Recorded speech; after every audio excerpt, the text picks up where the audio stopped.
कन्नौज की जो घटना हुई, अयोध्या की जो घटना हुई, ये बड़ी अलार्मिंग है।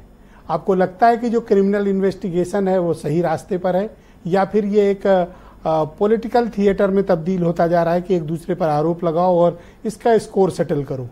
देखिए, मुझे एक चीज महसूस हो रही है, 10 साल मोदी सरकार के गुजर चुके हैं, 7.5 योगी सरकार की गुजर चुकी है। उन सरकारों के बारे में जब कोई राय ली जाती है तो सबसे बड़ी खूबी ये बताई जाती है कि महिलाओं का सम्मान करती है ये सरकार, उनकी सुरक्षा करती है, बेटियों पूरी तरीके से सुरक्षित है। तमाम बातें कही जाती हैं कि कोई बेटी, कोई बच्ची रात को 12 बजे भी बहुत सारा तोला सोना पहन के वो निकल सकती है, ये मिसालें दी जाती हैं। और सचमुच किसी हद तक सही भी है कि उत्तर प्रदेश में महिलाओं के सम्मान के लिए, सुरक्षा के लिए कुछ काम भी हुए, ये बात सच भी है।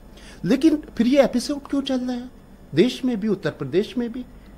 आखिर ये बताइए, सरकार की सबसे बड़ी खूबी तो यही बताई जाती है ना, महिलाओं का सम्मान, बच्चों की हिफाजत। लेकिन ये बच्चियां, नाबालिग बच्चियों के साथ हर 3 महीने के बाद एक कहानी सामने आ रही है और सरकार उसको ब्रीफ करती है, मीडिया ट्रायल में आ जाता है और खुश होती है। शायद आरोपी तो गिरफ्तार हो गया, तो फिर क्यों शोर मच रहा है?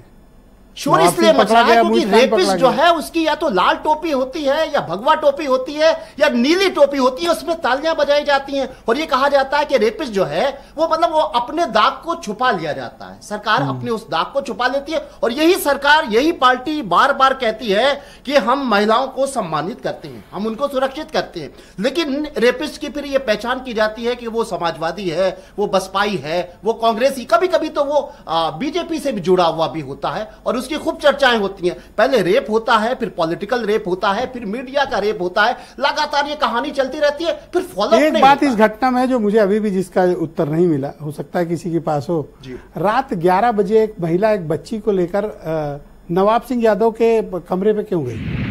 देखिए, उसकी कोई ना कोई कहानी होगी। मुझे लगता है कि उसके ऊपर कोई टिप्पणी नहीं की जा सकती है क्योंकि ये बहुत गंभीर इन्वेस्टिगेशन का मामला है ये, और इस पर किसी तरह की कोई टिप्पणी नहीं की जा सकती है। लेकिन ये जरूर है कि इस तरह की जो घटनाएं होती हैं उसमें दरिंदे होते हैं, उनका पॉलिटिकल कनेक्शन होता है। और ये हमारे भाई बैठे हुए हैं समाजवादी पार्टी के प्रवक्ता, उन्होंने अपना पल्ला झाड़ लिया।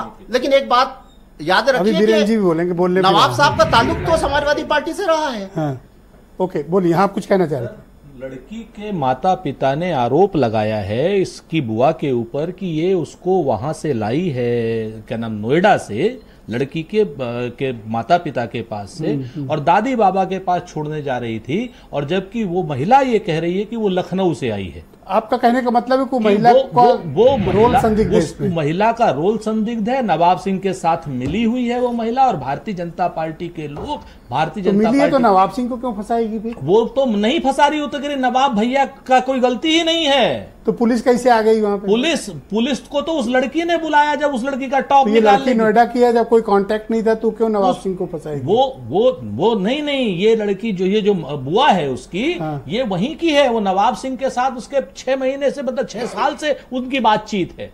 उस लड़की के अब उसके सगे भाई ने, जो लड़की की बुआ है, जो इस समय विक्टिम लड़की है, उसकी बुआ के ऊपर इतने गंभीर आरोप उसके भाई ने और उसकी भाभी ने लगाए हैं कि वो सुनने लायक नहीं। ऐसा तो लग रहा है इन्वेस्टिगेशन आप ही कर रहे हो। नहीं सर, ये मेरे पास वीडियो अच्छा, वीडियो आप अगर चाहें तो वो देख लीजिए। उसके माता पिता का भी रिकॉर्ड है और क्या नाम, बाकी सब लोग। एक्चुअली आइडेंटिटी का विषय है ना, इसलिए दिखाना ठीक नहीं है। इसीलिए मैं आपसे कह रहा हूं कि नवाब सिंह वो महिला भारतीय जनता पार्टी की नेता और ये भारतीय जनता पार्टी के पदाधिकारी, ये सब